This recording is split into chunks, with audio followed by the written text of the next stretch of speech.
Epic loses again, and Setapp may be set to expand thanks to the UK's new rules. This is Mac Voices.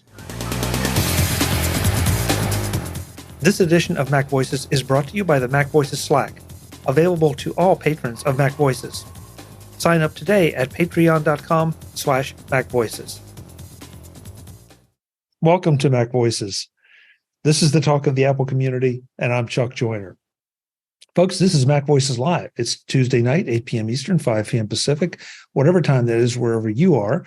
We are here on YouTube at youtube.com/MacVoicesTV. We would love to have you join us. We have friends coming into the chat room as I speak. Some are already there. Some just were blown away by the pre-show antics. Others probably signed off because of the pre-show antics. I'm not quite sure. So if you aren't here tonight and you're hearing this later in the feeds, please set your alarm, set a reminder, and join us live because it's an awful lot of fun. But of course, if you're somewhere that this time really doesn't suit you or that you need to be asleep, we understand. The shows end up in the feeds a little bit later for you to enjoy. So with that, we have a few topics tonight that I think are pretty important to pay attention to.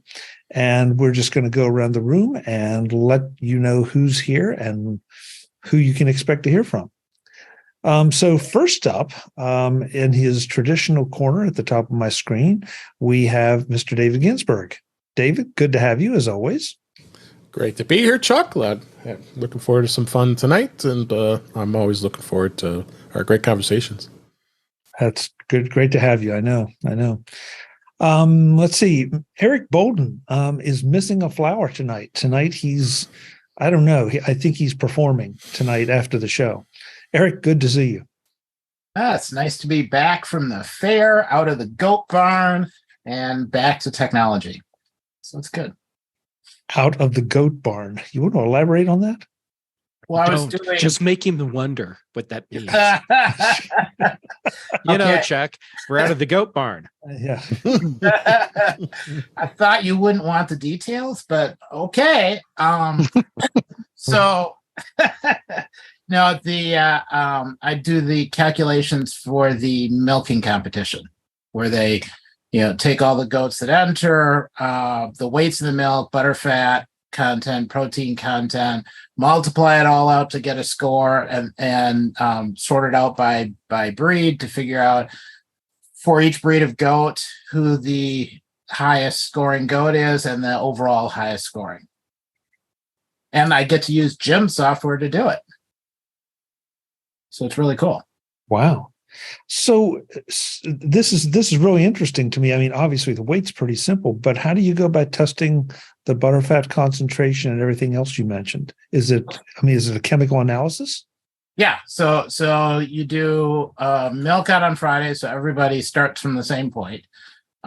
Milk out 6 a.m. on Saturday morning, and you take a small sample and put it in a tube with some preservative. And then at 6 p.m., another milk out, and you take a second sample, so you have a morning and an evening sample.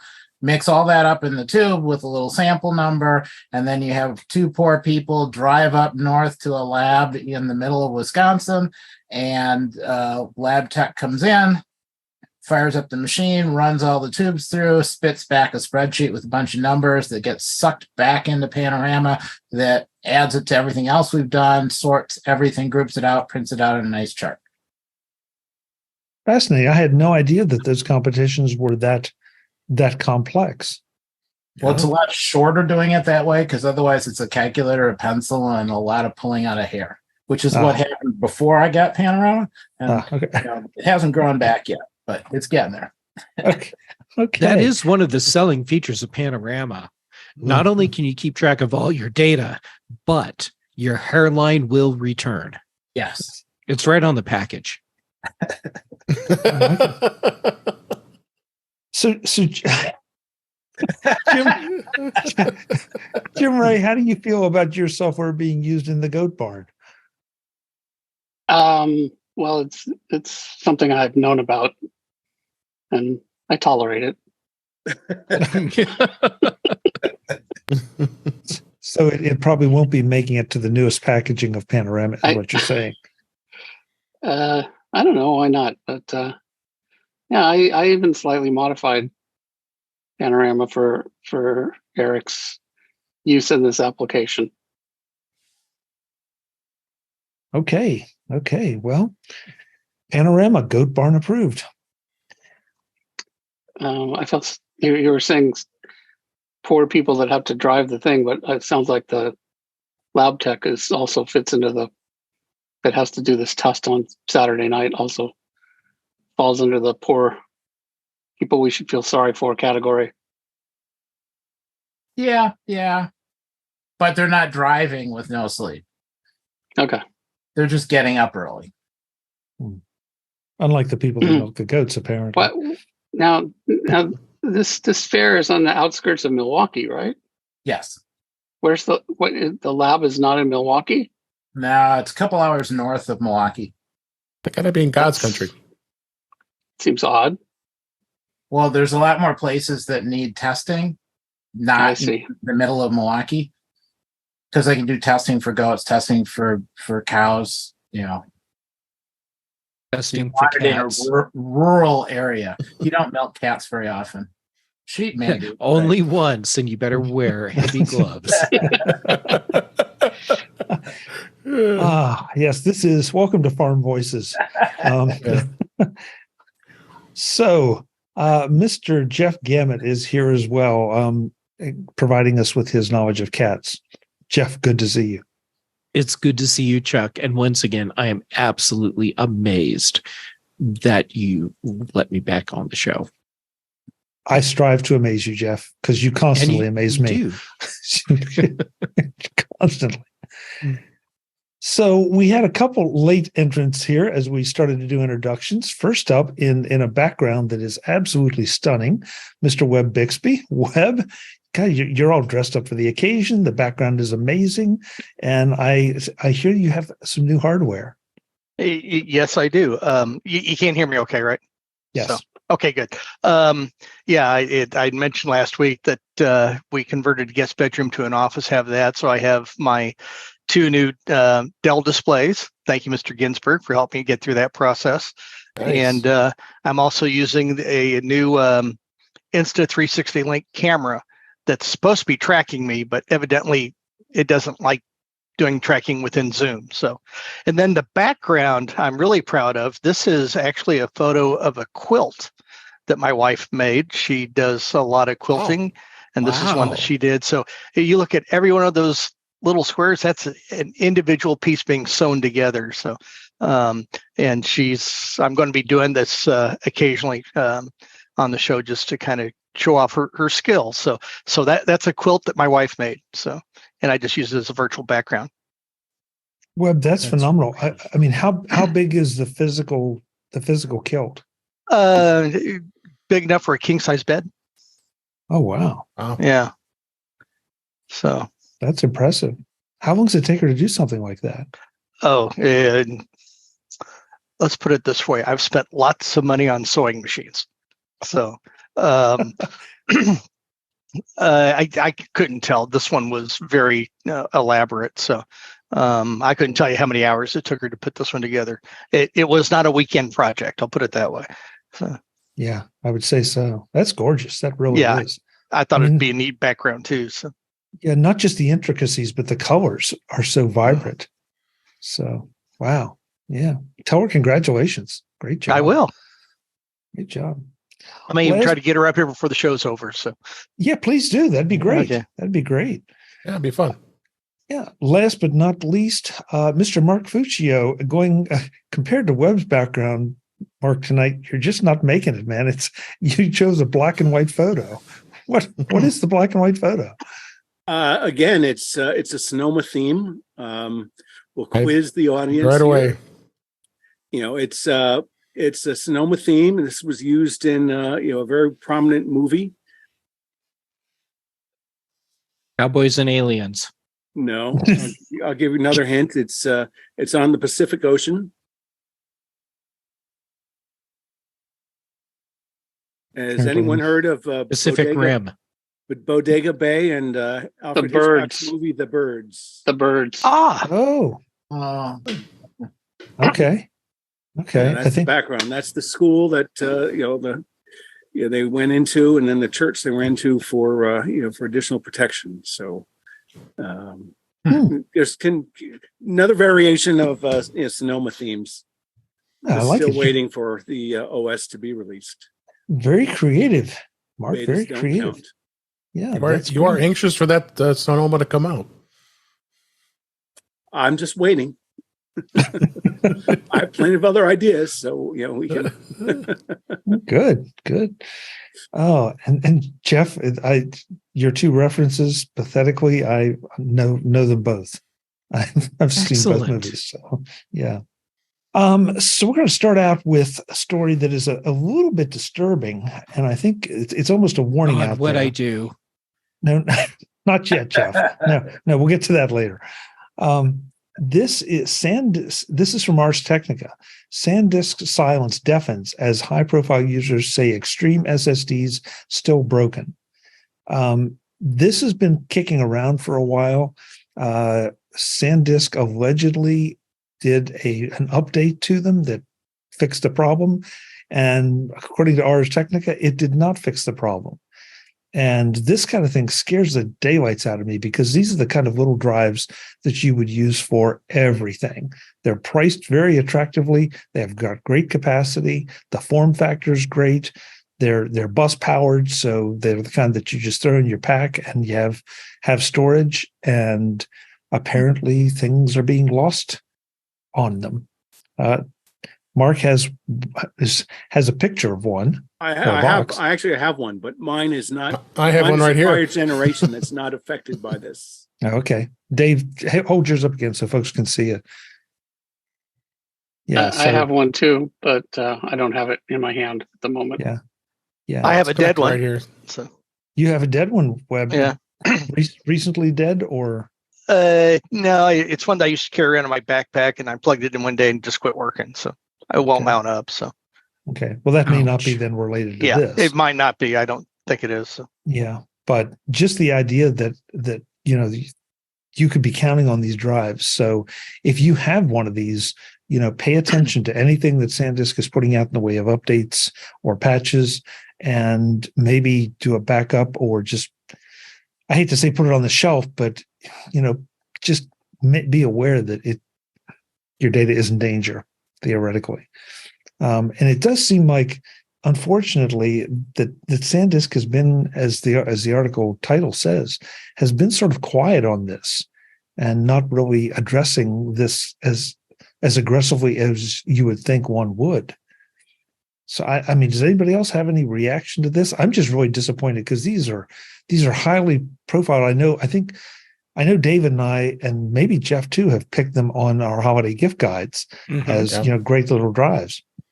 And now I feel sort of bad about doing it. I mean, I even picked up a couple that were different models from Costco not too long ago for like $60, the 1 terabyte. So yeah, they're good little drives. So yeah, after that came out, I moved the data off this one and just backed it up right away to another drive. So I don't want it to be a primary device. But yeah, I'm kind of bummed. But SanDisk is part of Western Digital, if I'm not mistaken. That's right. Yes. So Western Digital, pretty big company. They should be reacting to this, and there's a ton of these out there, and I don't understand why there's such silence. It just makes no sense to me. Yeah. Well, again, actually, the article implies that they may. I bought mine. I think maybe Prime Day. They had some really good pricing, and the article implies that maybe Western Digital knew there was a problem and lowered the price to get rid of the crap, bad inventory, which would be really reprehensible. Yeah, I mean, unfortunately, when you hear Dave say, you got a really good price on me, you have to wonder if you paid for what you got. I hope not. Mark, you were going to say? Yeah, I was going to say that, it seems Western Digital, their style seems to be silence in face of customer problems, because on the show about maybe a year and a half ago, when some of their MyBook NAS drives were compromised, we talked about it then, and at that point they were just stone cold silence about what they were doing. But I would point out, going back to this, that any viewers who have them, it's not an automatic update. You're going to need to go to the Western Digital site and get a downloader, to install it. I saw, I think a link in the Ars article, something for Windows, which probably doesn't help any more than 1 or 2% of listeners here. On the Western Digital site, linked from the article, there is information about a firmware update. You need to enter your device's serial number, and I was trying to do that, and none of the things would work. And then that's when I realized, okay, I have, it says V2, and I checked mine, and it's a prior generation. So it seems like it's a software update, and they should really be trumpeting that fact that yes, we have a bug and it's fixed. Don't know how many people are out there or what the circumstances under which these problems manifest themselves. But if it's software, it's fixable. And unfortunately, a little bit of work and effort is required in order to do that. Barry in the chat room says he has 4 of them and they're all working. Knock on wood. But he also asked, is it just the 4 terabyte model? No, I think they all said 1 and 2 and 4. And what I seem to read between there and the comments, it seems to be maybe it's a capacity related issue that when you get above 50% utilization, it seems that's the common denominator of what I've read of people experiencing the bugs. So if you're underneath that, you're maybe in the clear. I don't know. It seems the effect that here's the Western Digital one too, the My Passport SSD. So I'm looking at their firmware upgrade, and it seems like it's affecting those drives too. Well, it's probably the same device, just different packaging and different markets, branding and price points, et cetera, et cetera. Yeah, probably. Which would make you think that it might be a hardware problem too. Yep. Because Western Digital, it's not like they're new to the SSD game. They've been around for a long time. So I don't know. And we're not here to tar and feather them either. It's just, it's disappointing that there's not better communication. But more importantly, you need to know that this is a time that you even need your backups to be functioning better than normal, because there's quite possibly a problem. Yeah, there's a lot of sophisticated, work that's going on inside of these things. So it's not just a passive storage device. It's actually, there's a processor in there that's monitoring, how device, where blocks are written to, because SSDs have a finite write capacity. So it's trying to balance that out and trying to balance it for maximum longevity. So it's not surprising that if they have a software bug, that it's causing problems, and also that it is fixable. Yeah. Well, let's hope it gets done soon. But until then, just be careful out there, especially with your data. Next story is the one, and I want to make sure I get Mark to comment on this before he goes. Epic loses their bid to make Apple change its App Store payment rules right now from Engadget. And I just realized, my apologies to the chat room, I'm not throwing the links into the chat room properly. So I will do so right now.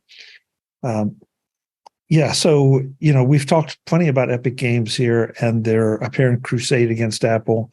And it was kind of nice to see them get slapped down yet again. At least that's my take on it. Mark, again, I know you have to go shortly, so I wanted to get your take on this. Yeah, so just a little bit, elaborate on it. I guess what the case was about was, Epic, through its appeals, was trying to force Apple to allow them, to insert in their game information that says to the effect that, hey, you can save money by going to our site, click on this link. And that's currently against Apple's App Store guidelines. Basically it went up through the appellate courts up to the Supreme Court, and the Supreme Court said basically we're not going to make any ruling until we consider this case. So it is sort of another loss, for Epic. But they're like a cockroach. They they keep on coming back. So we'll have to see what happens whenever the Supreme Court hears their case. Webb, I know you've had some experience with litigation, for better or worse. Any thoughts on what this means for whenever it does finally get decided? It's I don't want to come off as an Apple fanboy, but I do agree with Apple on this one, that there's I feel that there's a certain security that the App Store provides, that that an app's been vetted and so on and so forth. And as part of that security, you got to play by Apple's rules. And so I'm as a consumer, I'm comfortable with that. Other people complain about you don't want to get into the Apple ecosystem, and that it's high price, so on and so forth. So, from a litigation standpoint, this isn't the battle. This is just a little skirmish. It still has to play out, so it's by no means over. What's the old saying? They may have lost the battle, but who knows whether they're going to win the war or not. So. Jeff, as I recall, you're one who was outraged, maybe, shall we say, at the way that Epic seemed to stage the opening salvos in this battle. Well, it was painfully disingenuous. Excuse me.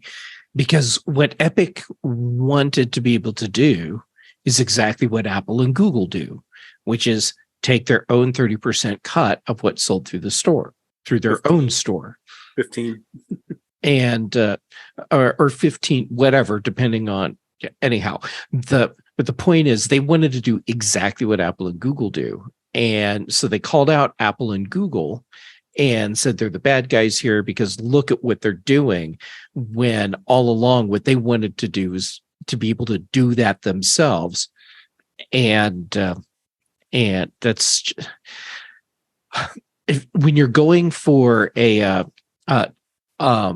public support, as long as you only get people that don't understand what's happening, then sure, that can help you in the public court, if you will.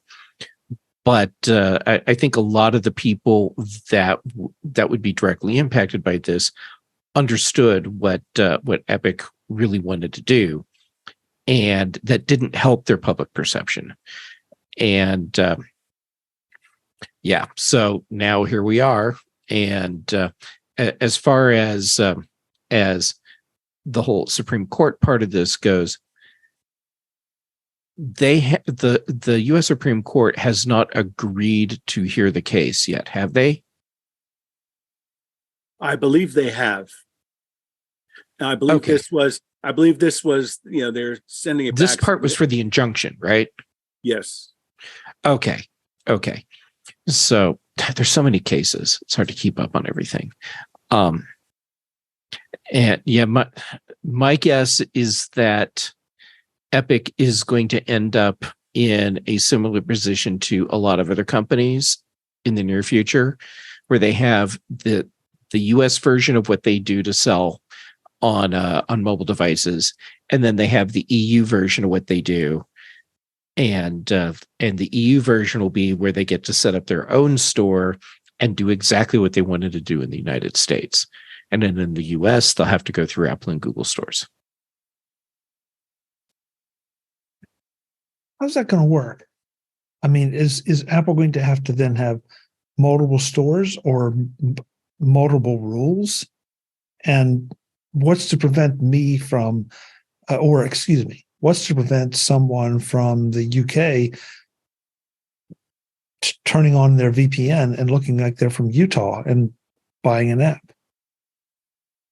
They would probably need a credit card in the country where they're trying to buy. And then they'd also have to do the whole VPN thing, probably, so that it appears that they're physically in that country. But yeah, having a credit card or some payment form that's directly tied to the country they're trying to buy in, that'll be a big part of it. I don't know. It seems like this is one more time that we're seeing things try to get more difficult in ways that they really shouldn't be. Sort of related to this, though, I want to throw this in. I did not have this queued up, but I did see it. This one is from Mac Rumors, but it was reported all over the place. That Setapp apparently is looking to take advantage of the situation with some of the new rules and set up their own alternative app store. I intentionally didn't bring this up so that I wouldn't steal your setup. Well, go right ahead, because I'm not sure how I feel about this. I think it's fair to say, I'll say it, I won't speak for anybody else. I'm a big fan of Setapp, and I recognize that if this does become law, then this presents a business opportunity for them. I wonder how. I'm going to go. I give Jeff my proxy to comment on this. Well, let me get my wine, and let me prepare my stable of swear words. Okay, there you go. ChatGPT can help. Thank you all. Thank you, Mark. Good to see you. Take care. Yes. So, I mean, again, as I see the business opportunity, and they'd be kind of foolish not to take it, because if they didn't, somebody else might, and they are uniquely set up. Sorry, there was no pun intended there. Setapp is uniquely set up to implement this kind of thing, because they already have great relations with so many app developers and so many quality app developers. That's the part that I think is going to be very interesting to see how it plays out. I'm with you, Chuck. They would be foolish from a business perspective to not take advantage of this, especially because if they don't, someone else will take their model and run with it. So they might as well take advantage of the position they're in. They're already established in this space, set it up, and run with it when they can. And it'll be what I think will be interesting to see is what Apple ends up doing with iOS, so that they can region control how you buy your apps. Eric, you're sitting there quiet, contemplating your performance later tonight. How do you feel about this? As I don't know that you are I don't know how you get your apps, or how many apps you buy, but is this something that you think is a good, healthy thing? We've beat the Epic thing to death, but so right now I'm kind of shifting over to the Setapp thing. I'm not sure yet. It definitely adds a complexity. The concept is kind of nice, but anytime you get something where what you can purchase and the way you do it is totally different, it'll take a while to kind of figure out kind of how you work around things like managed machines. If you're not going through the Apple Store to install the software, you're getting it from somewhere else. There's an extra layer in there. I don't know if that changes what has to be done with the management software to make it work. It'd be interesting to kind of see. I don't know, maybe Dave has some ideas what might happen with that, but I'm kind of taking a wait and see for now. Watch what happens in Europe, and if they're not crying too badly, then okay, maybe. Well, I should have asked this up front. How many people here are Setapp subscribers? Oh, yeah. Okay, so pretty much everyone. Hey, it worked. Yeah. Brian Flanagan Arthurs has joined us. I think, are you with us, Brian? Yep. Can you hear me okay? Yes, sir. We can hear you good. You good. Welcome. Excellent. Thank you for having me. I know you had a previous commitment tonight, but we appreciate your diligence in trying to get here. We're talking about the the Epic Games situation, the injunction situation that's been granted in Apple's favor, and also about Setapp potentially setting up an alternate app store for Europe. Excellent. Jim, I saved you for last because you're the developer here. I don't believe you have Panorama in Setapp. But how do you feel about, I know we kind of know how you feel, I think, about Apple's percentage, but how do you feel about the Epic battle and also Setapp doing something in Europe? Well, my biggest problem with the App Store isn't the percentage, but I don't know, Epic. It's hard to be a fan. So it's sort of one of those cases where, but bad cases make bad law. I think I don't know. But as far as Setapp goes, be interesting to see what happens with that. I don't think they're the first people that have said that they were going to do that. And, I don't think Apple's going to let them do that, but I guess we'll see. But, my feeling as far as Setapp goes is I'll believe it when I see it, but I don't think Apple's not going to allow that unless somehow the Europeans force it. Next time on Mac Voices, the discussion rages on about the changes that the UK's rules will have to Apple's App Store and what it means for Setapp and their recently announced plans. That's next time on Mac Voices. We'll talk to you then. As always, I'm Chuck Joyner. Thanks for watching.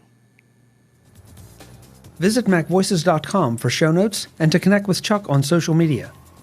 Get involved in our Facebook group or like our Facebook page, and get more out of your Apple tech with Mac Voices Magazine, free on Flipboard and on the web. And if you find value in it all, consider supporting us through either our Patreon campaign at patreon.com/MacVoices or by making a one-time donation via the PayPal link on our front page and in the show notes of each episode. You will join these fine people who help bring you Mac Voices.